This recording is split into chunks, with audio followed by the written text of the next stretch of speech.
Hello friends and welcome to Government Exam Web. Today's video is on Jainism. We have already uploaded part 1 of this video.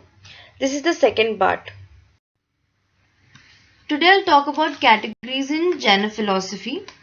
There are two kinds of categories, Jeev and Ajeev. Jeev is referred as the animate substance. It is also referred as Atman or Purush in some of the pluralistic schools in Indian philosophy.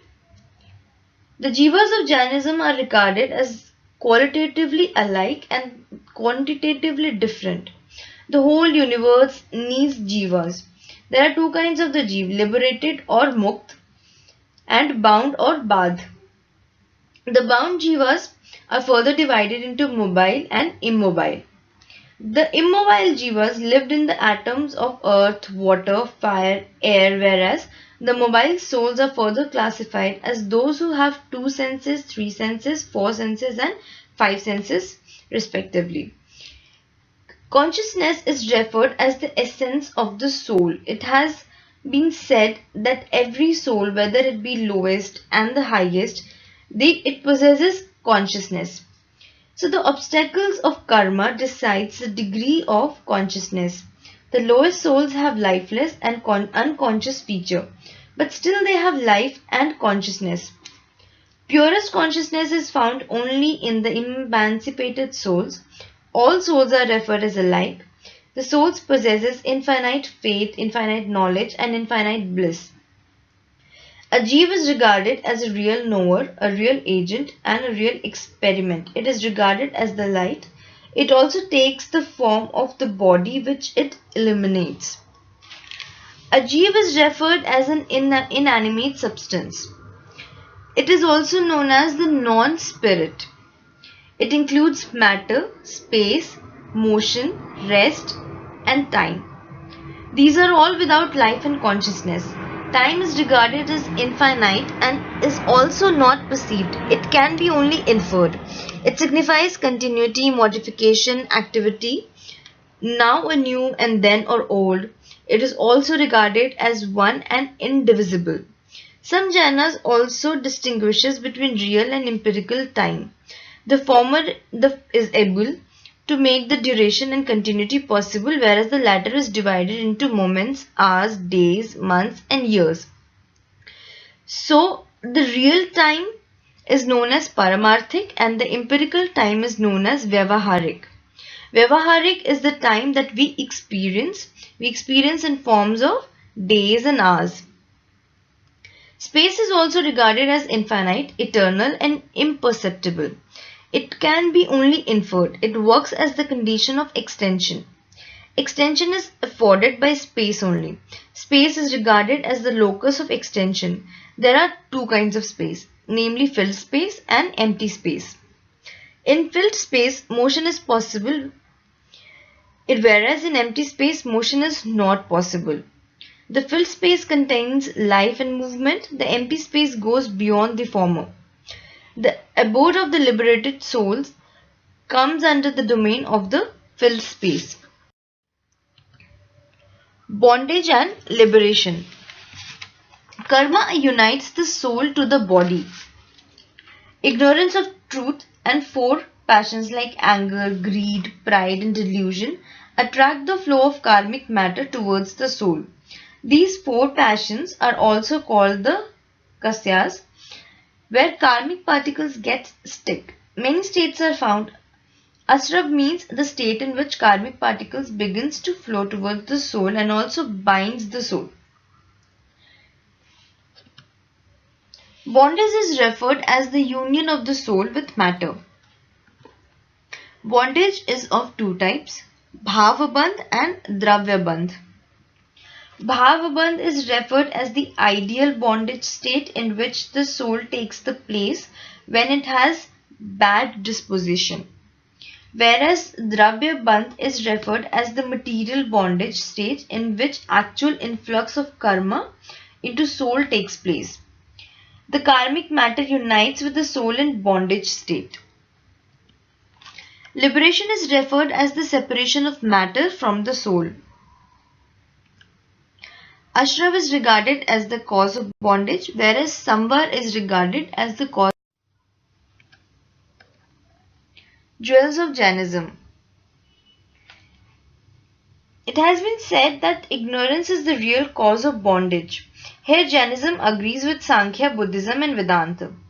Now ignorance can be removed only by knowledge. So right knowledge is the cause of liberation. This right knowledge is produced by faith in the teachings.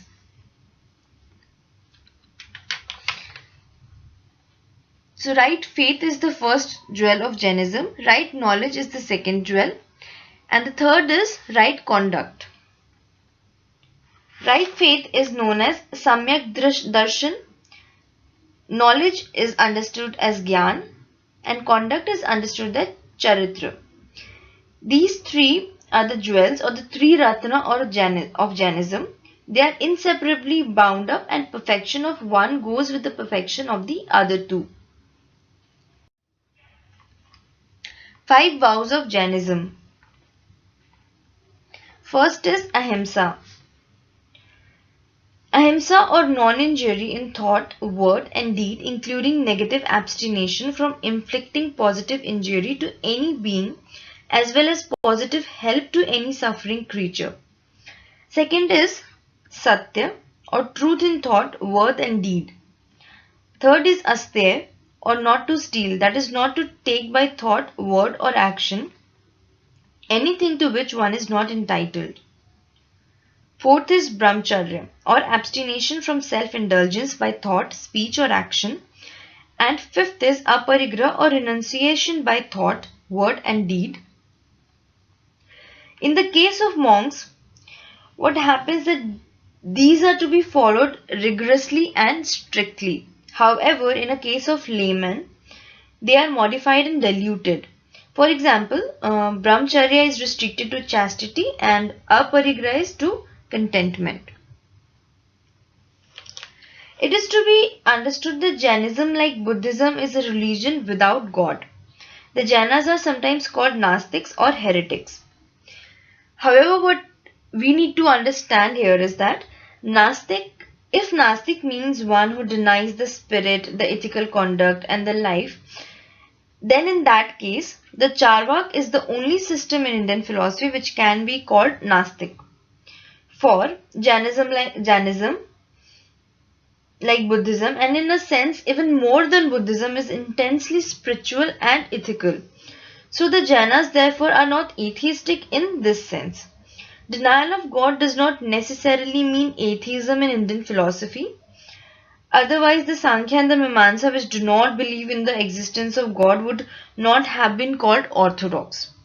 So the word Nastic, therefore, is used for him who denies the authority of the Veda. In this sense, Jainism, like Buddhism, is Nastic. Moreover, though Jainism denies God, it does not deny Godhead. Every liberated soul is a God. The Tirthankara, who were mortal beings like us, but obtained liberation through personal efforts, are always there to inspire us. We are all potential genes. For what man has done, man can do. Sects of Jainism. There are two sects of Jainism, Shvetambara and Digambara. Both follow the teachings of the Jain. The differences between them do not affect the fundamental philosophical doctrines. The differences are only in some minor details of faith and practice. The Digambaras are more rigorous and puritanic, while the Shvetambaras are more accommodating. The rule of being white clad or nude is important to remember only for the highest monks and not for the laymen nor the inferior monks. According to the Shvetambaras, the highest monk should wear white robes, while according to Digambaras, they should give up even clothes. The Digambaras maintain that the perfect saint or Kevali needs no food and that women cannot obtain liberation without being born as men in next life, and that the original canon of Mahavir's teachings is lost, while the Shvetambaras reject these views. So friends, our next video will be on Buddhism. Thanks for watching. I hope you liked the video and found it helpful. If you have any suggestions, please comment and let us know. And please subscribe to our channel Government Exam Web for more videos on philosophy.